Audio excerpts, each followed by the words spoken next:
So, there's been a lot of complaints on the internet. Is contrast paints just another cash grab from GW? Today we're going to figure out, can we paint a high-end technique such as non-metallic metal using only contrast paints on a Stormcast Eternal?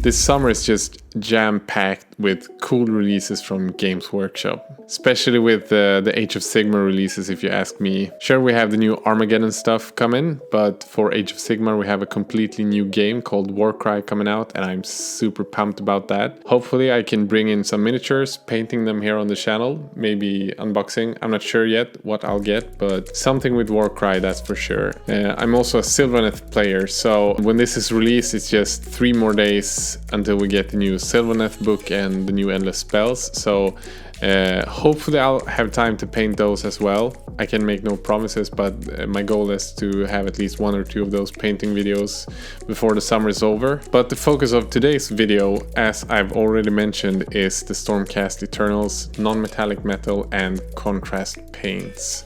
So I had some complaints on some of the previous videos that I did with the Space Marines, the Ultramarine, the Dark Angel and the Blood Angel.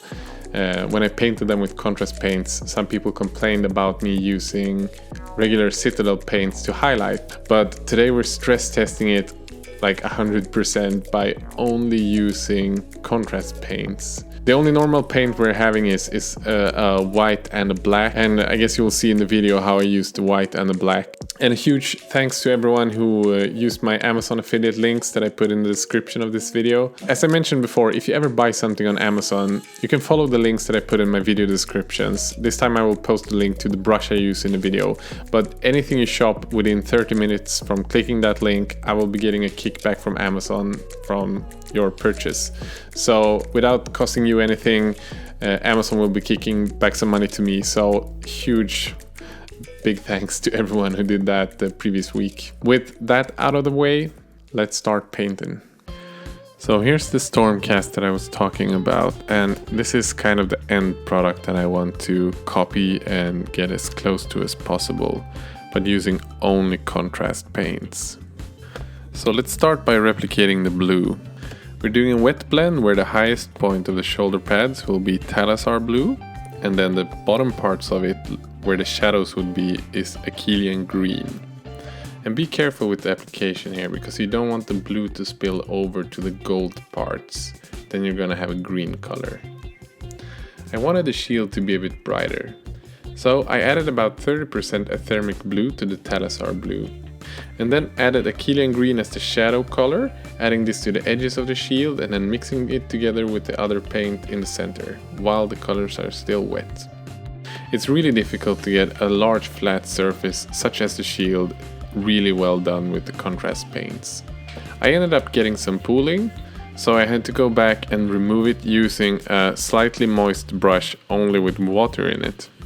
I succeeded on some parts, but on the bottom part of the shield you will notice that I get a bit of a pooling that I just couldn't fix. And replicating the glow on the hammer was one of these things that I think that I really just failed with. I used Iyanden yellow, mixing it with Gryph-hound orange, and in the edges of the glow I had Blood Angel's red. And while this glowing mix was still wet, I started adding in the metal color, which is Black Templar. I ended up with a semi-cool effect, but it really doesn't look like it's glowing.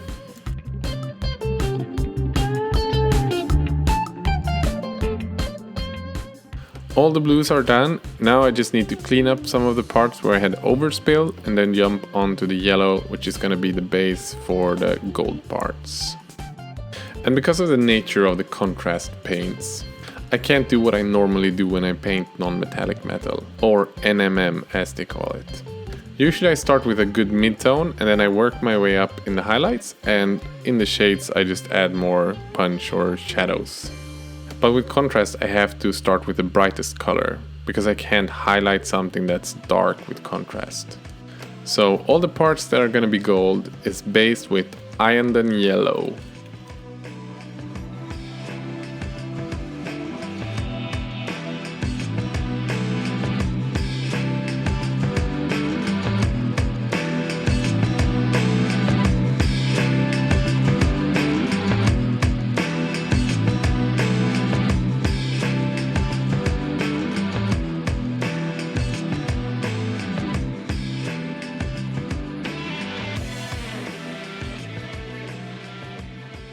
To get a red leathery feel of the shaft of the hammer, I have a 50-50 mix of Blood Angel's red and Snakebite leather. And the purity seal, or whatever it is painted with Skeleton Horde.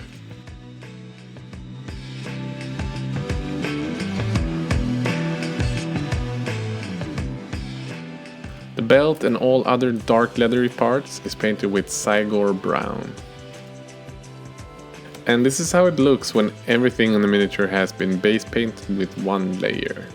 And to be honest, I'm not a huge fan of this look, but we're gonna fix that. We're now going to shade the gold, and this is, I think, the most difficult part of this tutorial. Because you need to have some basic understanding of non-metallic metal and where to place highlights and shadows when trying to imitate something made out of metal. And this video is not a tutorial on where to place those highlights. This video is going to be about which colors I used and the technique I used to apply them. But if you want to imitate what I did, I can strongly recommend you to go into my Instagram, link down in the description, and I will post all the images of this miniature and you can just copy the highlights and where I place the shadows. So the first shadow layer is Nastreg Yellow. The Nastreg Yellow is added to about 2/3 of all the gold metal parts.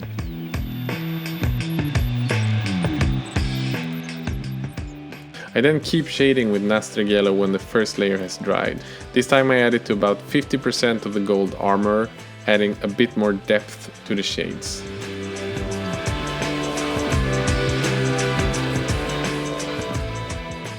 And the final shadow of the gold armor will be Cygor Brown.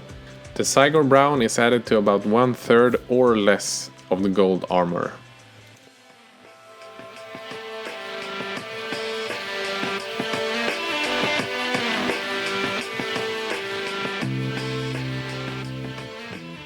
And with this we are about 50% done with the miniature. And this process has been quick, but it's really difficult to have the right amount of paint in your brush. So if you fail the first time, you're not alone, trust me.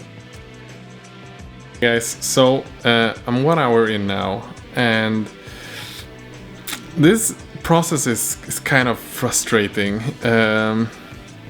If you just look at the shield here, for example, you have like this pooling, and it just doesn't feel natural painting these like detailed stuff when you want control, but doing it with contrast, which is this paint that you just slap on. So I'm taking a few days break, and I'll get back to painting this one when I'm in the mood. Hopefully I'll be able to finish it, and I mean, like the mini, it's like 50% done, maybe more. I just need to start adding highlight and adding like black lines to separate things on the miniature. So yeah, I'll get back to you once I started painting it again, and I'll let you know what I think when the whole mini is done. So it's been about a week and a half, and I'm back at the painting table again. So I'm adding white and black to the wet palette. So we're gonna start separating some of the armor parts by just doing a black line between them and paint some of the highlights back in. I also added a drop of flow aid to the wet palette. This is just to get some really smooth lines when I draw this highlight and shadow on the mini. And because all of these gold parts are so small on such a small surface, so you really need these black lines to separate all the metal parts and to make your eye understand which part belongs to which part of the armor. I then go back in with the white and just paint all of the brightest part of the armor completely white. These parts won't be white in the end. I just do this because I need more control of where the highlight would be reflecting the most. So this white highlight is added to maybe about 1/5 of the armor. I also added to a lot of the edges. This way I get more separation again. It would be the opposite of blacklining something.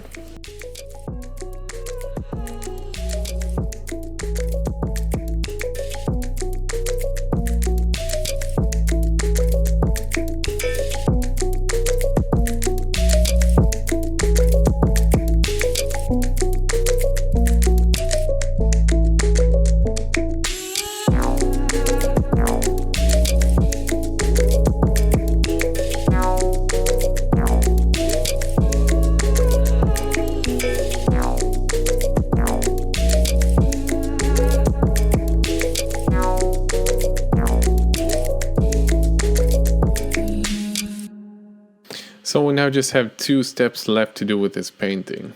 The first one is glazing all of the yellow parts again with the Iyanden yellow.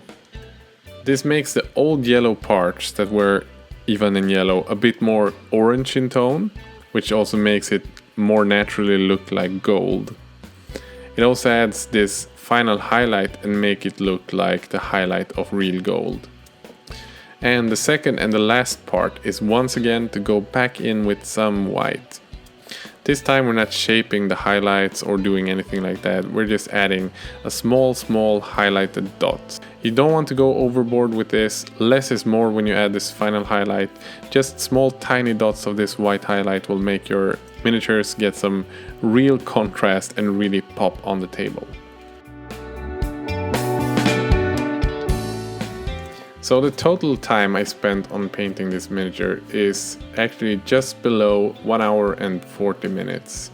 And as you can see, like the result with the colors and the contrast, not the paint contrast, but the volumes of the miniature looks really good.